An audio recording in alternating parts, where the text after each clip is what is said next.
Coach, on circumstances of this nature, where your team finds yourself out of the World Cup, how do you sort of motivate them to play a match for a game like tomorrow? Yes, we out the World Cup, but there's still a lot of cricket to play after the World Cup.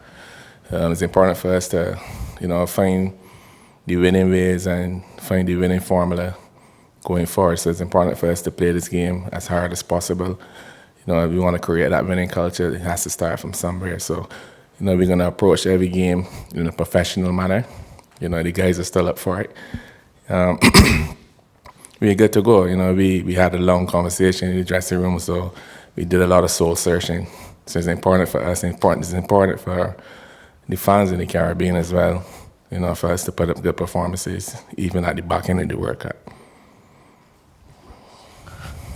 Coach, how big is the fight between Lasith Malinga and Chris Gale going to be tomorrow? Sorry? The battle between Lasith Malinga and Chris Gale, how big is it going to be tomorrow?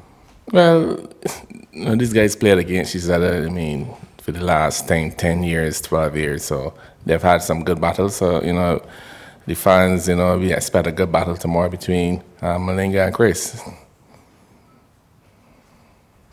You said there was a lot of soul searching in that long meeting in the change room. What sort of things were discussed, I suppose? Where has it gone wrong for you guys in this tournament so far? Well, I think we didn't seize the key moments in games. You look back at our tournament, we played well against Pakistan.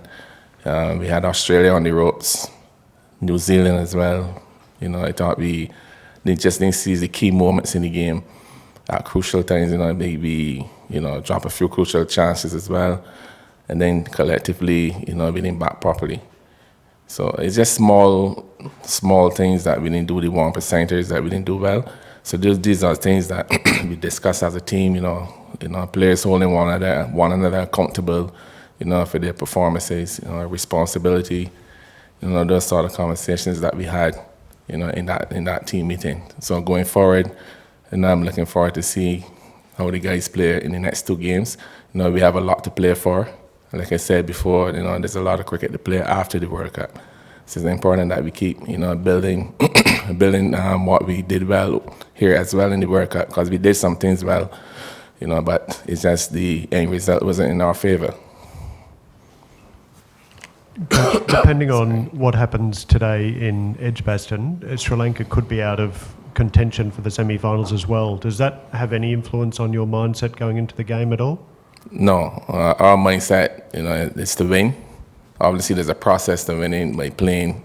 You have to bat, bowl, and field well. You have to, make sure you're on top of your game in all three departments. So, like I said, the first thing is playing a professional game. Playing the game with intent. It's important for us to win. Like I said, you got to start the winning ways. We got to create that winning culture, and it can start from here now. And we had, some good games in the World Cup, but we just need to get the 1%ers right. Once we get the 1%ers right, then we'll get the results. Despite the semi-final hopes fading away, the fact that you guys have had a couple of very close games, and the fact that this West Indies squad average age is only 27, you tend to think that the future of West Indies cricket is in safe hands? The future of our cricket is good.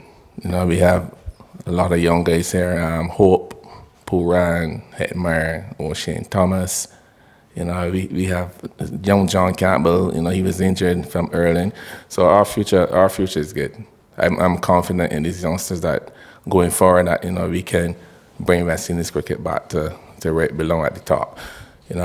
Yes, it's unfortunate that we didn't get to the final four in this competition.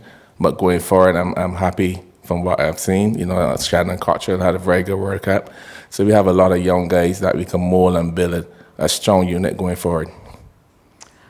Coach, just following on from that question, is there any one younger player you think who has stepped up in this tournament who you would identify as being a leader for the next generation of batsmen or bowlers particularly that you would want to see sort of do much better and be the leader for the next generation team once, say, guys like Gale and are gone? Well, yes, like I said, we have a group of guys, but for us it's to create leaders, and that's something that we got to focus on in the Caribbean as well.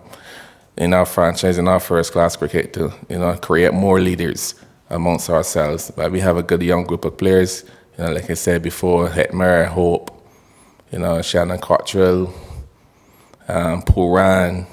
Those guys are young players. We have young guys coming up as well, Kimo Paul. So we have good talent in the Caribbean, and it's just to make sure that we nurture that talent very well. When we get back to the Caribbean, it's important that we put guys in an environment and put them in a tough situation where they have to train hard and prepare well. Is there anyone in this World Cup you think anyone player who has stepped up and been that leader or shown signs of being that leader? Well, yes, Young Hope, he's done well in the batting. Hetmer, he was on the 19 captain. In the bowling department, I like to the effort that Sheldon Cottrell put in. He's a soldier, a true soldier as well. But he put in a really, really good effort in the field. Not batting, but bowling. He bowled with energy. He really put 120% every time he bowled, and also in the fielding as well. So we have some players that we identified, as future leaders. Thanks, Coach. Appreciate it. Thanks, ladies and gentlemen. Thank you.